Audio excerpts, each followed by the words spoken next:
Il-mara tal-Ministru Clayton Bartolo baqgħet isservi bħala assistenta personali tiegħu meta suppost kienet impjegata mal-Ministeru ta' Clint Camilleri.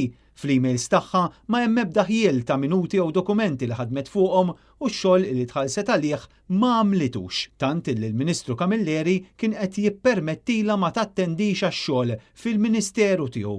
Dawn huma l-konklużjonijiet ibsin li joħorġu mir-rapport tal-Kummissarju tal-Standards illi huma kundanna ċara u bla riservi lejn il-Ministri ta' Roberta Bela. Bil-mara tal-Ministru Clayton Bartolo kienet qed tiddaħħal fil-but paga ta' kważi 70,000 euro fis-sena għal xogħol il qatt ma għamlet. Dan il-każ beda fi frar 2022, ftit xhur biss qabel l-elezzjoni. Il-Professur Cassola jagħmel ilment mal-Kummissarju tal-Standards minħabba allegat nepotiżmu illi fih Amanda Muscat gawdiet minn favoritiżmu. Tant illi tfajla ta' Clayton Bartolo iddaħlet mal-Ministru Clint Camilleri fil-Ministeru għal Għawdex bħala konsulent.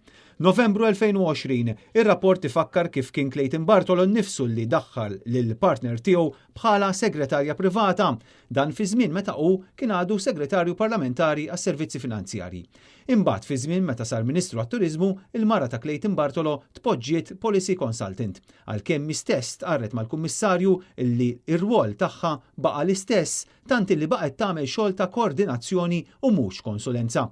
April 2021, mill-Ministeru għal Għawdex ċemplu lil Amanda Muscat sabiex hi tidħol magħhom ġob mill-ġdid bħala konsulent. Ma tantx damet għax sa Diċembru ta' dik is-sena spiċċat mill-kariga li suppost kellha mal-Ministru Clint Camilleri.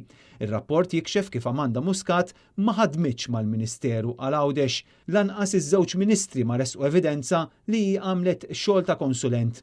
Il-Kummissarju jgħid ukoll li huwa inkonċepibbli li persuna daqstant viċin ta' Ministru ma tintażilx minn Ministru kif fil-fatt provaw jalludu Clayton Bartolo u Clint Camilleri.